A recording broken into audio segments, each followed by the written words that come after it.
Hi guys, this is NUSensei. While many people start out in archery on their own, advancement in archery is greatly aided, if not made possible, by a coach. Getting the basics of archery right isn't that hard, but there are so many things that require someone else to identify, preferably someone with a lot more knowledge and experience. That said, often the relationship between a coach and a student can be a hard one, and this applies to any sport. I'm certainly not the perfect innocent student, and a lot of this has come through hard experience. For those who are self-taught, you are your own coach, so you may find that these things affect you and frustrate you as well. So without further ado, here are 5 reasons why your coach probably hates you. You think you'd know better. Archery is unique in some regards. Because it's an individual sport which primarily involves you competing against yourself, you don't get that feedback loop that drives you to become better.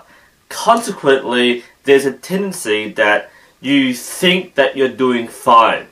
After all, your coach isn't the one who's shooting, it's you, and you know yourself best. That's really frustrating.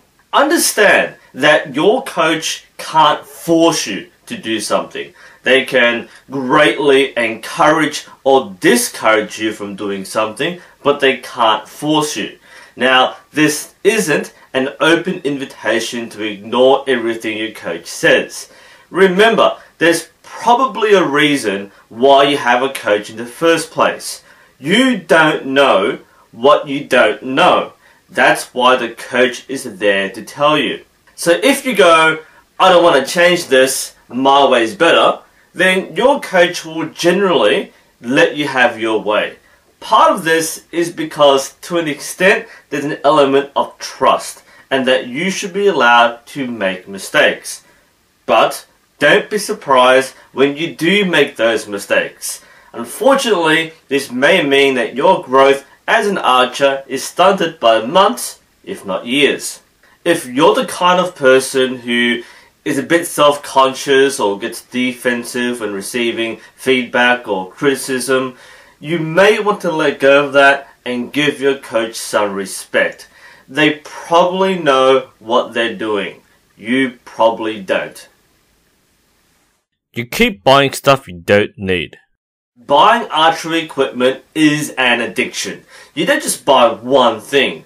You buy a new finger tab, you buy new arrows, you buy new limbs. You just want to pimp your bow with the newest and often more expensive stuff to get more feet per second. And I get it, tinkering with your bow can be fun. Except when it ruins what your coach has set up for you. If you've been spending any amount of time with your coach will be familiar with your equipment and your form.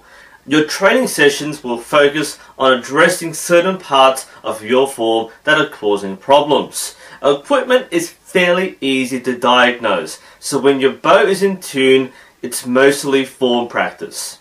So when you suddenly decide to change something and you start shooting poorly, your coach is going to be completely puzzled because he or she might not know that you've done something unnecessary to your bow. That may be something as simple as changing your bowstring, or replacing your arrow rest, or even adding grip tape to your bow. While these things may seem better to you, you might not actually need them, and your bow now needs to be retuned. Again, your coach won't force you to do things his or her way. However, understand that changing your equipment is going to change how you shoot, and upgrading parts of your bow isn't necessarily going to make things better. You should consult with your coach before buying something different. This is partly so that you understand why you're getting it in the first place and not just doing an impulsive buy. You get too much feedback from other people. This one is especially true if you're a keen, fast learner and a perfectionist. Instead of waiting to get feedback from your coach, you're looking to get feedback from many other people. It might be from your friends, it might be from posting a video online and asking for form checks and comments. And there's nothing really wrong with this in itself. The problem, however, is that your coach knows you more than anyone else. They know your equipment, they know your style, they know your strengths and weaknesses. They have planned out what you need to work on, and they need you to follow that plan. When you start asking around for more advice from different people, you start getting some contradictory, conflicting advice. It might be an observation on your stance or your grip, or it may be a criticism of your choice of brand or archery equipment. Most of the time, it's not meant to be an ill intent, but sometimes people just say things for the sake of saying things. It's like, for example, you shoot with an open stance, and someone tells you, you might want to try a closed stance. There's no reason to change unless there is a need. If the coach identifies a need, they will encourage you to try something else, but they just act on random opinions and try it out because that messes you up. You no longer have consistency. And look, your coach isn't an egotist. They're not going to claim 100% of your training because it's their method. They just need to know what you're doing. By the way, this is also very important to keep in mind for yourself.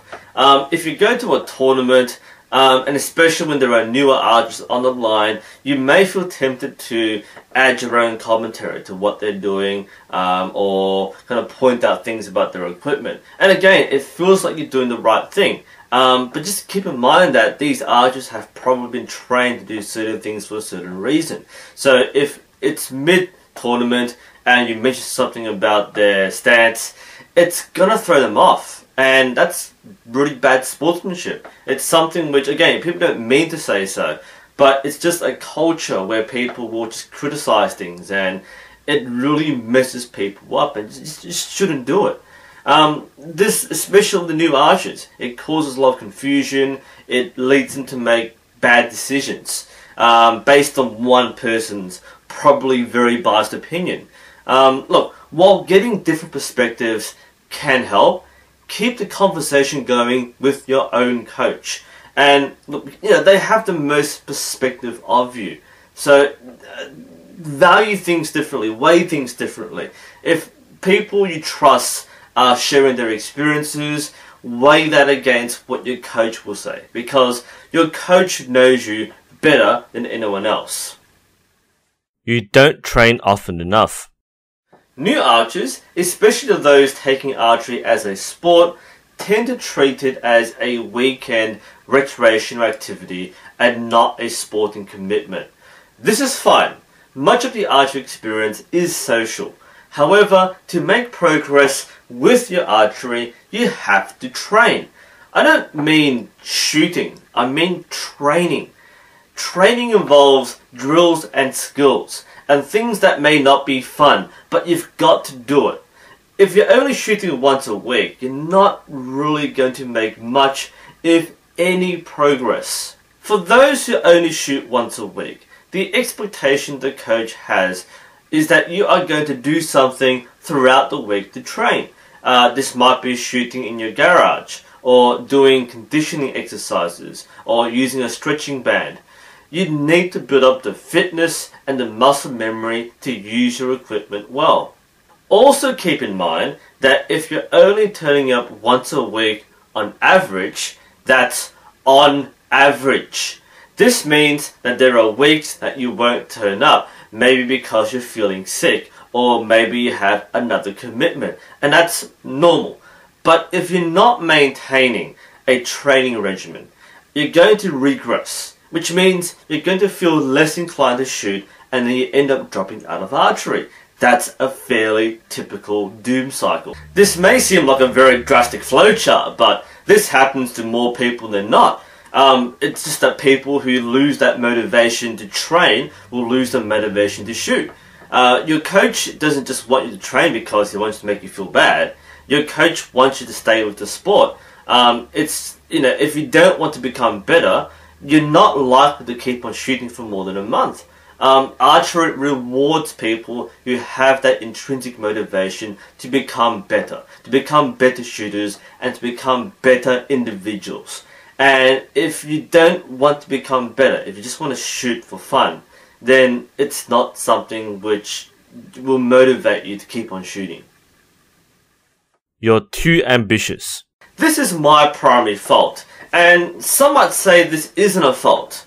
After all, it's great to see hunger and drive and personal best, and many archers get into competition and make state team selection within months. Archery is a sport, and like any other sport, people can have talent and hard work and build up foundational skills faster than others. Your coach might simply not consider you ready. Now, this doesn't stop you from entering competitions, nor should it. But it's important to go in with the mentality of enjoying the experience rather than trying to set records. What ends up happening is that you might become fixated on getting higher scores and shooting more events and neglecting your training. Again, training is not the same as shooting. Shooting events will give you scores and ranking points and experience, but you still have to train. Sooner or later, you reach a plateau. You just can't exceed the score you want, and you start to regress because you've forgotten that you're still a learner, and you still need to consolidate your form and technique before you compete seriously. You need to build muscle memory and consistency and endurance. If you're competing for fun, that's great. But if you let it get to your head, you start making every mistake your coach has warned you about. And he'll be there going, "I told you so." Anyway, that's my quick list of things that I think will annoy coaches. I'm curious about your experiences. If you have your own coach, I would like to know the things that your coach finds frustrating with you. And if you are a coach, what are the things which disappoint you? Anyway, this is NUSensei. Hope you found this interesting. Thank you for watching, and I'll see you next time.